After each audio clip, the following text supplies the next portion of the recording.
Hi kids, welcome back to Draw at Home with Tupperberry Art. I'm Kimberly, looking goth because I'm ready to draw a tombstone. Although I do feel as though tombstones are a dying art. Before you actually start drawing, I want to show you something about dimension. Here I'm drawing a square, but we want to take our square and turn it into a block. So if I take my square and off on one side, I draw 3 little lines, 1, 2, 3. I can connect those. Notice they all are coming out at the same angle. I now have a block. There's another way I can do this.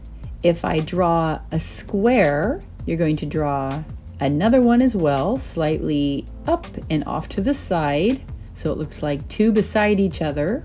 And then now I'll connect corner to corners, and it looks like I have a box. So now this is where you start drawing. Using the same ideas we did for creating a box, I want you to draw the tombstone, just one side. And now we're going to create a second one right behind it, off to the side, and I've got the 2 beside each other. And as you probably could guess, we are going to connect the corners together and at the top, slightly angle that off. Now you have 2 sides that you can visibly see on your tombstone. So we're getting away from making it look just flat. I can erase the lines in the middle that I don't need. Now you have an idea of how you can show 2 sides. So just with the example with the box, you can pick how you are going to go about that. And then notice all your angles again are moving on the same degree. They all match up with each other. Once that's done, you can write in your RIP, which is rest in peace, or you can look up some funny names like Dustin Ash, I'm a goner, maybe Barry A alive, Izzy dead. A lot of good ideas. The next thing we want to do is add some cracks on a tombstone. This is going to make it look cool.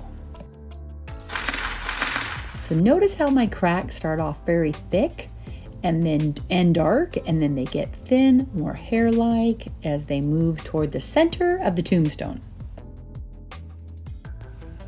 To finish it off, let's add some blades of grass. So in front of the tombstone, you can see it coming up around it, maybe just off to the sides. It doesn't have to be everywhere.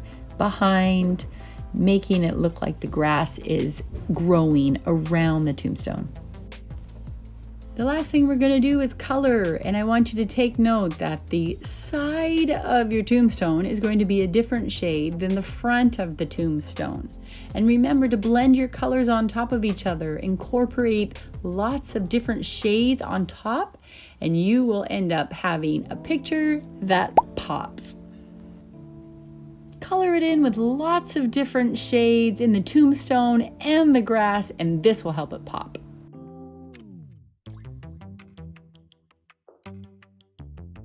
Thank you for drawing with me today. Remember, you can pause the video, work at your own pace. Give this a thumbs up if you like the video, and subscribe to my channel to see more videos. And I'll see you again.